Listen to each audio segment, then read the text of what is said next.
This video is going to show you how to configure the automatic notification for the case closed events. There's two parts to this. One is configuring what to be notified about, and the other one is to set up the notification program to run in the Windows scheduler.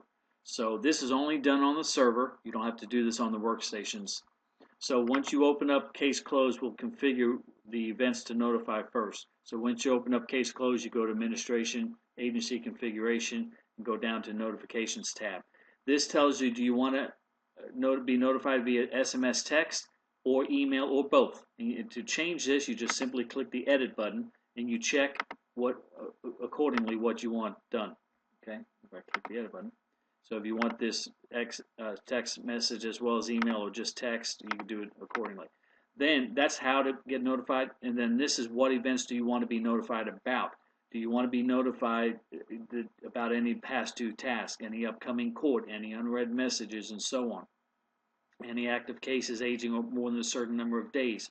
In addition, this is going to notify the case agent or the lead investigator. In addition to the lead investigator, you can also want to include the supervisors as well. So if you want to include the first and second supervisor for past due task, you can do that.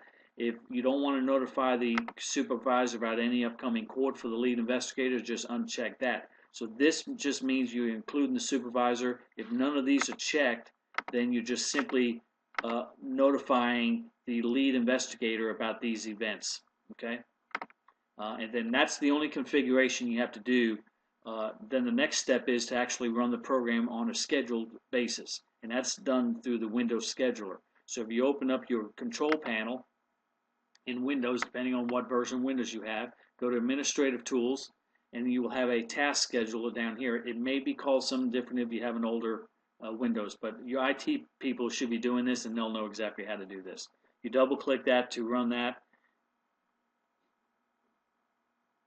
And if I can walk through this and remember right, you're basically going to maximize this.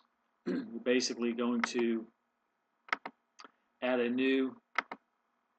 create a new task, and you'll call it whatever you want. Case close notifications. Okay. Now here you want to run only when users logged in. You want to run it whether the user's logged in or not, and run with the highest privileges is going to be the best way. And then let's make sure I've got everything on this. Then you choose triggers, do your new trigger. And when do you want to run this program? In other words, do you want to get an email notification every Monday through Friday at 8 o'clock in the morning? Do you want it sent out over midnight hours? Of course, people in bed, they're going to get the emails through the smartphone, unless they, of course, they got that turned off. So just keep that in mind.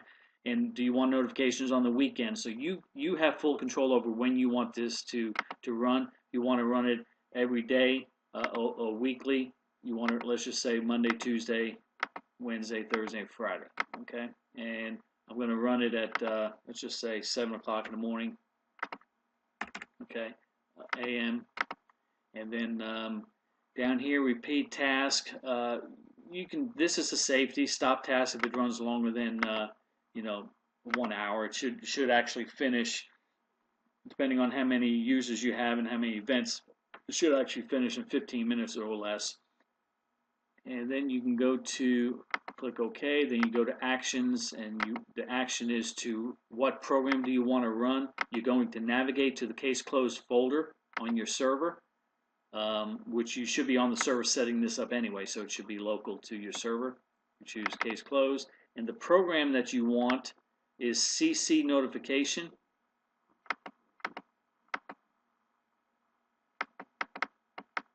Take a minute to get to the file. But it's called CC Notification right there. Executable, CC Notification, open that up. You don't need any additional arguments. You want to start the program, and then hit OK. And then conditions, you don't want that. Start the task only if the computer's on AC. Stop the computer. Wake the computer. Make sure you check that. If your server goes to sleep, especially if you run it at midnight hours and the computer's asleep, it won't run. So make sure you check that. And then settings, I think we should be okay on that. Yeah, again, you got it here as well. I'm not sure why they have it twice. Again, it's a Windows thing. Just make sure that's done. Then you hit OK, and that's it. It's going to start the notification. It's going to ask you for your password, so it can run it as an administrator when you set that up. So you put your password in, and then that's it. And so now it's scheduled. And if you ever need to go back and change this, how often you want to run it, then of course you just come in here to Windows, and your IT folks will know how to do this. Now, in order for this to work, you must have the email client configured and working. Otherwise, obviously, you're not going to get any emails or SMS text messages, which also uses the email client. So that has to be configured first on all the workstations, or I'm sorry, at least the server for the email for this part, because this is going to use the SMTP. And now let's look at the video for installing the SMTP client and setting up your email. So that has to be working first.